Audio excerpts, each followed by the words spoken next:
Tabletop Spotlight, brought to you by Dragon's Lair Comics and Fantasy.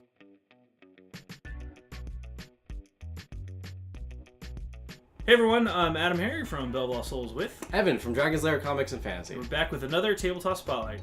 Evan. Yes. This looks very interesting. The name is a bit of a pun. We're looking at Paper Tales. Paper Tales, yes. Oh. Today we're going to be making our own story, our own legacy through our own kingdom. This is a card-based game where you're going to be collecting your forces and battling them out. It's a lot of fun. Yeah. That sounds kind of cool. Yeah. I really like the artwork on it too. The artwork is like this, I guess you could say Paper Mario looking artwork. Yeah, kind of. It's all paper-based artwork on the cards. Yeah. The mechanic is really cool too. I'm excited to get into it. All right, well, let's do that. Paper Tales time, Evan. Yes. We've got the board set up for a 4-player version of the game. What are we looking at here, man? Yeah, so very basic. In the very middle of the table, we have the points tracker. Kind of just goes around up to 49, but it can go more than 49. You just keep going. Yeah, you keep going. There are 4 turns in this game, and these little cycles matter. It's really cool because this is a drafting game. So at the beginning of every turn, you're going to take 5 cards, every player, and people are going to choose 1 card to keep and then pass it around until everyone has finished that draft. Yeah, basically, for those who don't know what a draft are. Now, every person has 4 empty spots to put their troops. I have it already laid out as if we had already started playing. Sure. But here we have it, for instance, over here. We have like Manticores in the front and Cook and Woodcutter in the back. Now, it matters what's in the front and back because some cards have different abilities, whether or not they're in front row or the back row. Now, there are buildings, which we'll talk about in a second, that can add another spot in the very front. Okay. Or it can add other things like for each shield you have, you can get more money in your kingdom. Okay.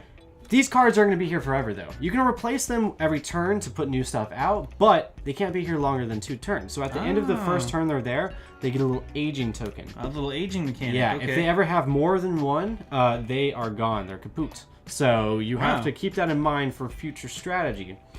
Now, there are different rounds in the game. There's the recruitment, which is basically the card draft. There's a deployment, where you're going to put them out. Yep. There's the wars. Wars is another interesting part of this game. You're not fighting against everyone else on the board. You're only fighting whoever's on your left or right side. Or in a 2-player game, just the other person.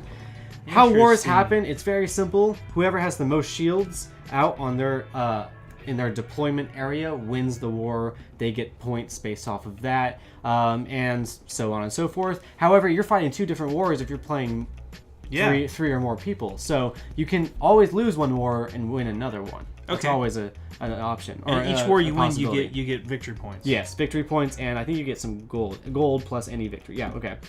Then there's the construction phase. So there are buildings. Every player has the access to the same buildings, but you don't start off with them. You can purchase them using the resources down below. Okay. And then after you purchase them, or if you want to go straight to it, you can also upgrade them. So even if I don't have the barracks, I can just go straight to the barracks upgraded as long as I have the resources to pay them. Okay. They do a lot of different stuff. So if you have the basic barracks, they're going to have this one area right here. But if you upgrade it, you can have that and that. So upgrading is very nice and helps out a lot. But for instance, I think it was the temple or the tavern that adds another slot to your deployment zone, so you can have more people out, which is super powerful. Yeah, it sounds like it. That's the basic premise of the game. After 4 rounds, whoever has the most victory points wins. It's very simple, easy to learn. Yeah, I like that it's a draft too. That's drafting cool. is really cool. And that aging mechanic, I like that too.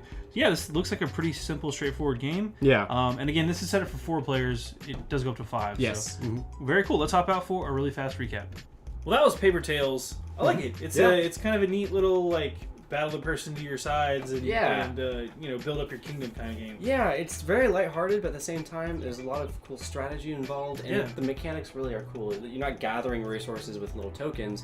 It's whatever you have out already that's your resource, and you have to worry because they're not going to be there forever. So I really like that. Yeah, that aging mechanic is kind of cool. Yeah. Cool. Well, let's crunch the numbers on this one real fast. This one is from Stronghold Games. It is designed for ages 12 and up. Yep.